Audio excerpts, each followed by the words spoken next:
कृष्णं वन्दे जगद्गुरुम्। आत्मा। जय श्री कृष्ण। आज के वीडियो में हम आपको बताना चाहेंगे कि जीवन का परम लक्ष्य क्या है। वैसे तो सांसारिक जीवन में हर व्यक्ति का, हर बुद्धिजीवी का अपना अपना लक्ष्य होता है और वो अपना लक्ष्य स्वयं चुनते हैं और उस लक्ष्य की प्राप्ति के लिए पूरा प्रयास करते हैं और उस लक्ष्य को प्राप्त कर भी लेते हैं। किसी तरह से आध्यात्मिक तरीके में भी हर व्यक्ति का अपना एक ही लक्ष्य होता है। तो आज के वीडियो में इसे मैं अच्छी तरह से समझाने का प्रयास करूंगा। आत्मा, हम सब यात्री हैं। संसार का जितने भी पदार्थ दिख रहे हैं, जो भी वस्तु दिखाई दे रही है, वो सारे के सारे यात्रा में है, चल रहे हैं, गतिमान है, स्थिर कोई नहीं है। और इसी यात्रा में मैं आपको एक पानी की बूंद का दृष्टांत देकर के मैं समझाने का प्रयास करूंगा कि लक्ष्य की प्राप्ति करना कितना आवश्यक है। यदि लक्ष्य की प्राप्ति न कर सके, प्रमादवश हमने मर्यादाओं का उल्लंघन किया, तो परिणाम क्या होता है। आत्मन, बादलों की गोद से एक बूंद अपने साथियों के साथ निकली यात्रा पर, और यात्रा उसके समुद्र से मिलकर एक होने के लिए थी। अब वो आनंद होती हुई आई और सौभाग्य से नदी में जाके गिरी। वहां पहले से भी और भी बूंदों का समूह था। वे सब बहुत प्रसन्न हुए, ये भी बहुत प्रसन्न हुई और आराम से आनंदित होते हुए अपनी यात्रा पर आगे निकल पड़े। आत्मा और सुख में जा रहे थे, सुखी थे।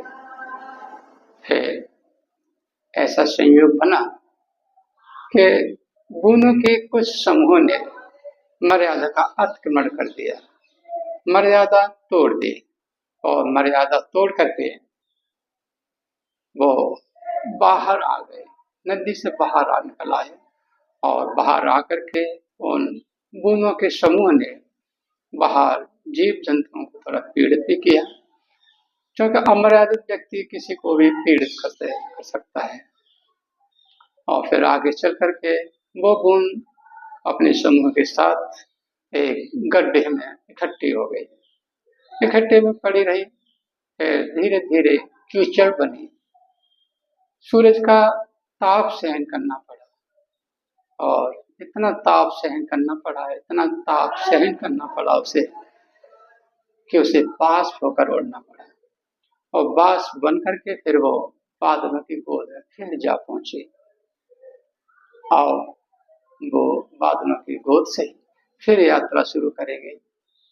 आत्मन, अब कोई अब निश्चय नहीं है कि उस बूंद को वही नदी या उसी नदी जैसे अन्य कोई नदी मिले जिसमें वो गिरे और अपनी यात्रा आराम से आगे बढ़ा सके। कोई गारंटी नहीं, कोई निश्चित नहीं है। वो अवसर चूक गई, अब गिरेगी। हो सकता है किसी अंगारे पर गिरे और तुरंत ही भस्म होकर, बाष्पित होकर फिर वहीं पहुंच जाए। हो सकता है किसी कीचड़ में ही गिरे, किसी शूल पर ही गिरे। कोई निश्चित नहीं है अब वो कहाँ गिरे। या वो मर्यादा में रहते तो समुद्र से मिलकर वो एक हो जाते, समुद्र के अनंत गहराइयों में आनंदित होते। फिर उस पर कोई सूर्य, वायु, किसी का भी कोई प्रभाव नहीं होता, अब उसे कोई दिक्कत नहीं होती। लेकिन दुर्भाग्य से उसने मर्यादा का अतिक्रमण किया और उसने दुख पाया। इसी प्रकार हम सब, आप एक यात्री हैं, यात्रा पर निकले हुए हैं। एक सांसारिक यात्रा है, वो तो हम कर ही रहे हैं, और एक आध्यात्म यात्रा है, उसको तरफ और हमारा ध्यान रहना चाहिए और हमारा मुख्य लक्ष्य यही होना चाहिए कि हमें परमात्मा की प्राप्ति करनी है। आप ये देख रहे होंगे कि पशु, पक्षी, पेड़ पौधे, मच्छर, कीट पतंग जो भी दिख रहे हैं ना, उन्होंने मनुष्य जीवन में मर्यादा का उल्लंघन किया होगा, दूसरों को पीड़ा दी होगी, तब जाकर के उन्हें इस तरह से अब ये जीवन यापन यानी करना पड़ रहा है। तो कोई निश्चित नहीं है कि अब मानव जन्म कब मिले, कैसे मिले। इसलिए आत्मा संसार के जितने भी कर्तव्य हैं वो अच्छी तरह से प्रेम पूर्वक निभाइए, निष्ठा पूर्वक निभाइए।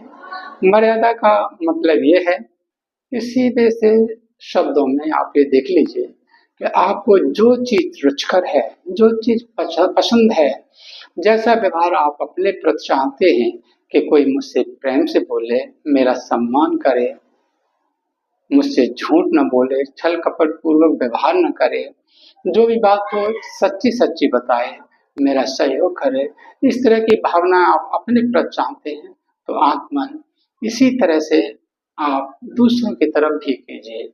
वही जो आप चाहते हैं वो दूसरों को दीजिए।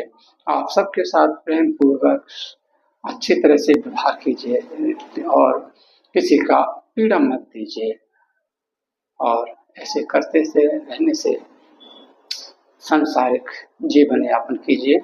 जो कर्तव्य हैं उन कर्तव्यों को निभाते रहिए और ध्यान सिर्फ वही रखिए कि हमें परमात्मा की प्राप्ति करनी है।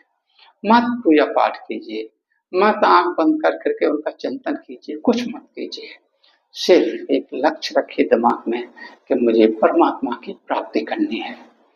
तो अगर ये लक्ष्य को ध्यान में रखते हुए आप अपना जीवन यापन करेंगे ना, तो और सबको प्रेम से व्यवहार करेंगे, सर्वभूत हिते रतः के सिद्धांत को मन में रखते हुए सबकी सहायता करेंगे, तो यही आपके कर्म पूजा के माध्यम बन जाएंगे, ये निष्काम कर्मयोगी हो जाएंगे और आगे चल के आप अपने लक्ष्य को प्राप्त हो जाएंगे,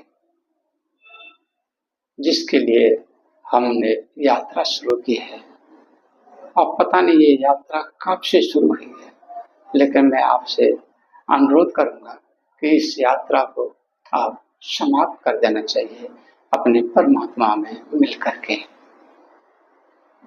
या मेरी बातें आपको रुचिकर लग रही हैं या आपका हृदय स्वीकार कर रहा है तो मान लीजिए, अगर हृदय स्वीकार नहीं कर रहा है तो छोड़ दीजिए, इग्नोर कर दीजिए। और हृदय वही स्वीकार करता है जो सच्ची बात होती है। आप आज्ञा दीजिए। जय श्री कृष्ण। हमारे महाराज जी के मुख से आपने जो भगवत चर्चा सुनी है और ये बातें भगवान के श्री चरणों में ले जाने वाली है। अगर आप हमारे चैनल से पहले से जुड़े हैं तो एक लाइक कर दीजिए और अगर नए आए हैं तो एक सब्सक्राइब भी कर दीजिए।